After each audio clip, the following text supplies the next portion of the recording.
I'm Craig Resnick. I'm a Vice President with the ARC Advisory Group. We're a market research and management consulting firm.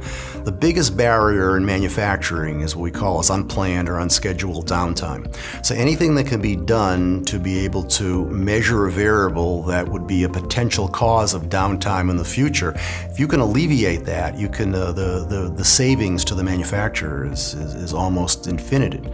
So one of the things you do in the industrial Internet of Things is take advantage of today's low-cost sensing technology, and now you're able to measure things beyond what's traditionally done in process control or discrete control, because you're able to look at, for example, what's the oil viscosity like in that motor? What are the bearing temperatures in that motor? And the reason you're doing that is because you want to be able to predict when is that motor going to fail.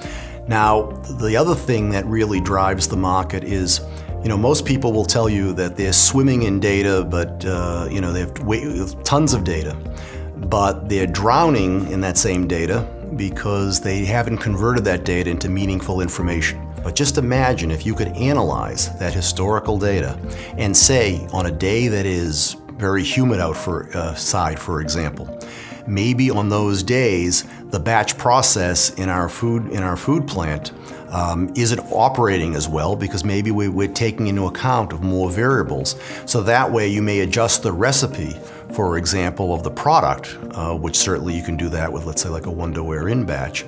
So it's not just what's going on the factory floor, but it could be other issues like in the environment. Maybe it's the fact that at certain times of year the plant isn't staffed correctly, maybe because more people are taking vacation, there's less people paying attention to the process. So it's really kind of combining that and let the analytics make the determination how to better proactively manufacture that product.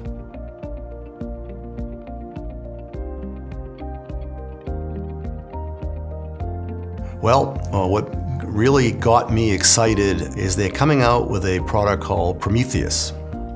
Most plants have a multitude of vendors or suppliers represented in their manufacturing processes. But at one time, you would have to, if you wanted to make any changes or configuration or programming, you had to use their specific programming packages.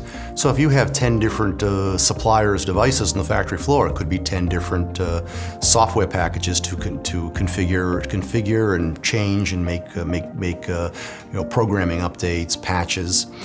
Now what you have today is with Prometheus, it provides a single program that enables you to configure both Wonderware, Schneider Electric, and non-Wonderware Schneider Electric devices. So it really provides a single point of configuration and programming, and that has certainly tremendously positive ramifications for the user, for simplicity, for maintenance, for training, by knowing the fact they will have a central point where they can provide all these services. So imagine having to train somebody on the factory floor on one package to configure rather than having to train them on multiple packages to configure, and all that time and cost savings.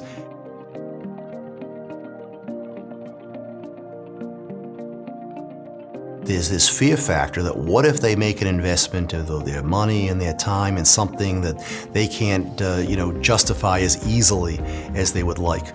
I wish people were a little bit less risk adverse and were more willing to say, I really have the faith in the technology, I have faith in the suppliers such as Wonderware to provide these solutions, who really understand their customers' needs and their processes, and would be more willing to kind of say, let's install this and let's reap the benefits. Because sometimes I'll see a year or two go by, and after they install it, they'll say, wow, I wish I did that 2 years ago, and think of all the money that I could have saved over the past 2 years.